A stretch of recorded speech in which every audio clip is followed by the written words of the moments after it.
Hey guys, welcome back and to Making Comics with Pepper, but this is Making Comics with Pepper Patreon edition. So, if you're on the $5 and $7.50 tiers, you every month will get free access a week before dollar tier members. Yes, that's right.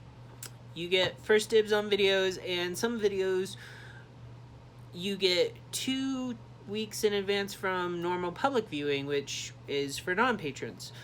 I feel sad for them, but I thank you for being my patron. Anyways, continuing on.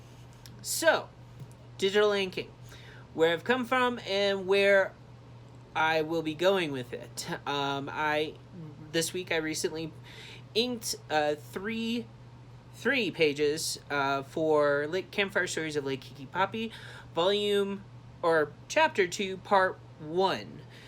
And in that, I'm going to show you the video of each one of those pages, plus get into where I came from digital inking and where I'm going to continue to try to strive and go towards. So let's get started. Alright, so we're going to start off with page 7. We have 3 pages to get through. First, I would like to say that page 7 is, right after my little preview that we printed out that's at Tesseract Comics and Games in Glenwood Springs. If you want to pick a copy up, highly recommend it. There's no words to any of these comic pages, so you will not understand exactly what's going on, and that's intentional. I want you guys to be excited. I want you to see what's going on, and I want you to see what I'm doing for the comic. So, page 7 shows me working on my iPad. The iPad work has started since last year. Actually, I think early this year. Yeah, early this year. Or late last year. Something like... All I know, it's less than 2 years old. Or at least 3 years old. See where my mind's at. Okay. Anyways, before this, I worked in Photoshop. Did the inking that way. Photoshop changed some of their stuff, and I didn't really like the settings, and I didn't want to do things in Adobe Illustrator. Illustrator's great. I'm not knocking it, but Illustrator is a very specific feel, and yes, I have inked in Illustrator, and it does take a long time for me. It's very tedious, and I like doing Illustrator when I need to do a vector piece, and I think that inking comics aren't probably the best suitable job for Illustrator. That is just my personal opinion. Unless you want to take a picture from a comic, put it into Illustrator, and get basically a rendering of it in for a 3D print or something like that. That's the only reason why I would recommend doing a vector-based program like Adobe Illustrator. It's all up to you, because you would be the one doing the artistry if you're doing it. If not, you're hiring someone to do that artistry for you. But anyway, let's talk about this. I am using I believe a pen tool on Procreate in this video. Now, with this pen tool, I've tweaked it. This is not like the standard one that they actually have. I've actually tweaked this one so that it works better for me. And what I mean by tweaking is, when you're digitally inking, you can go like in Photoshop. I have a set of brushes that I picked up. I actually purchased them.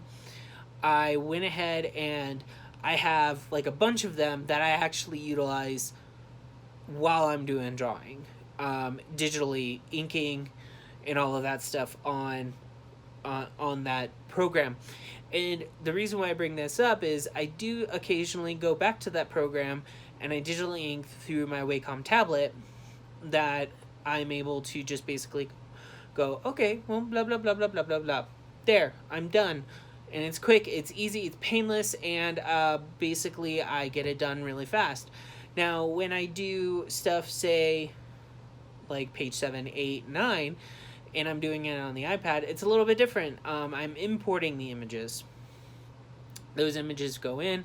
I have to redo the layout. I have to finagle it on the page because why? Because I am a glutton for punishment, I think. That's for damn sure.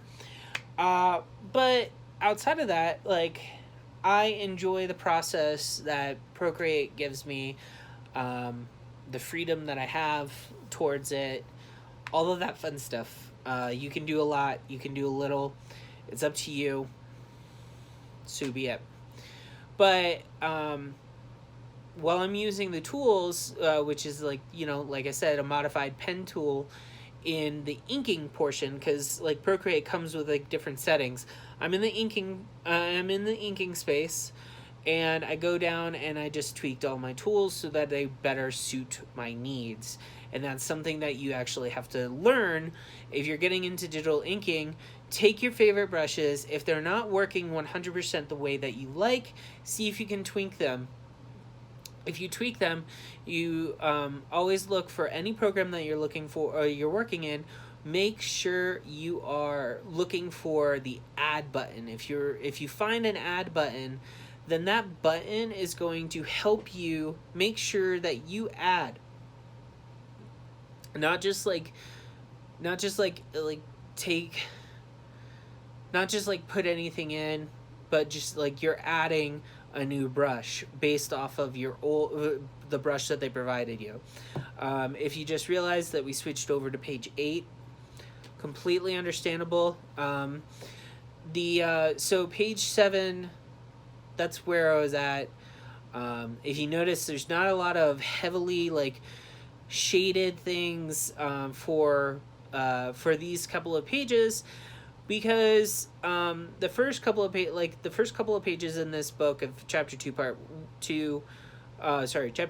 1, you would notice like it has a lot of shading and stuff, but it still has like a lot of non-shaded stuff.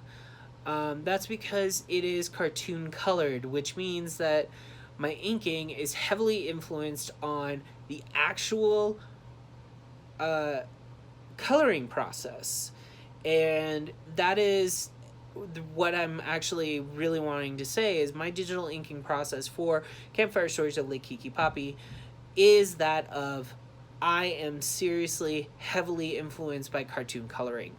For this comic, it is a must. It's a mandatory. It's what I strive for with this comic, and I know that sounds like for a lot of people that was like, oh, why'd you do that? Why do you do that? Like, no, there's definite reasons why I do it. The reason why I do it is mainly I prefer it. I enjoy it. I don't like it when people sit there and tell me that I'm not supposed to do it. I find it very refreshing that I'm considering my coloring as part of my inking. And I know a lot of people in the comic book community have told me that I shouldn't be thinking that way. I'm not saying that it's a bad thing, and I'm not saying what they're saying is a bad thing. I'm just saying for my personal preferences in art, this is where my communication with myself has to go.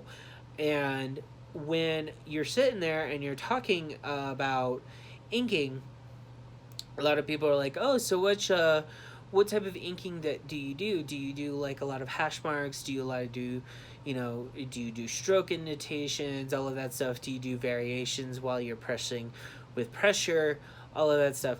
I do those, and I do a lot of other techniques, but for this specific we're talking digital, and I don't do as much as, say, another person.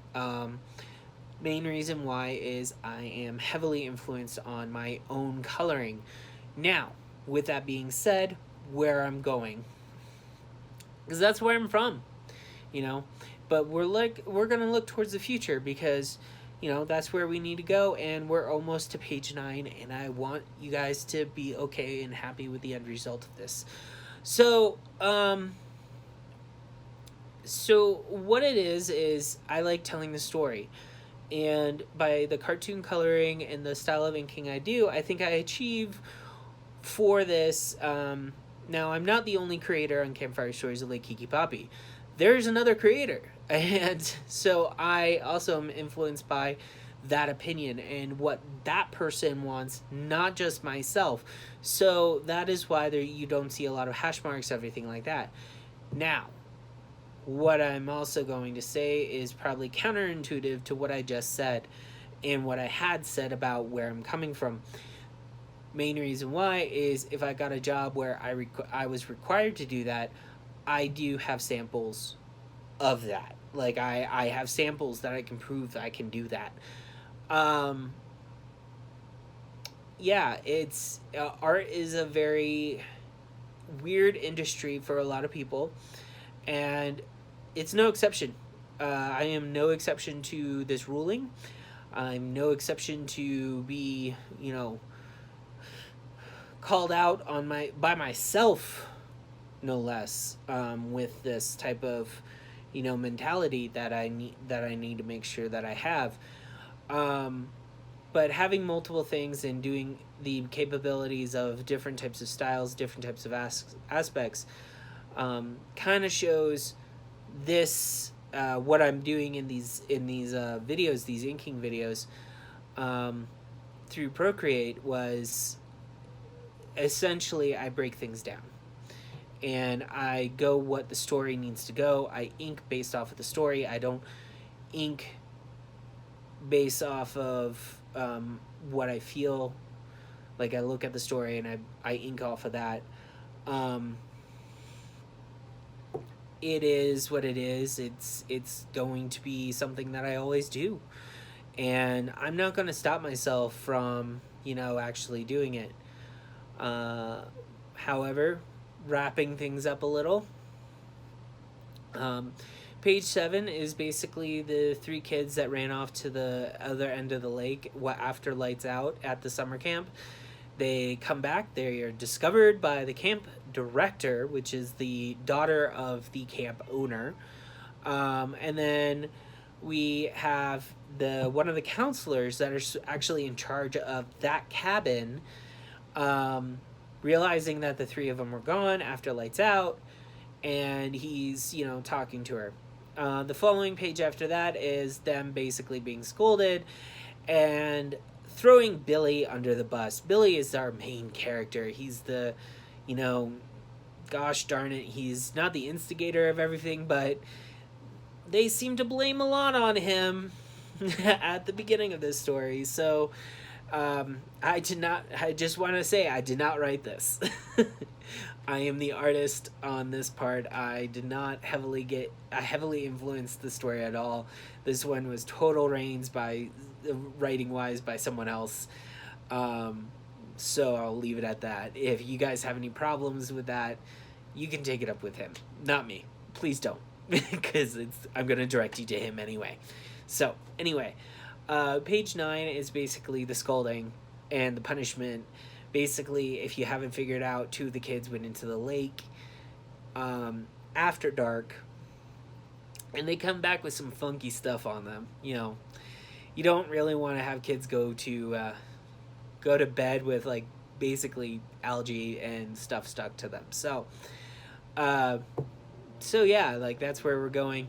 Why they went there was originally Billy, the character, said that he wanted to go to the other end of the lake because he's an amateur cryptozoologist. Okay, he's an amateur cryptozoologist, and he saw an article, and he's read some things where that the lake that's near their camp has something, quote unquote, the fish boy, and he's trying to find him.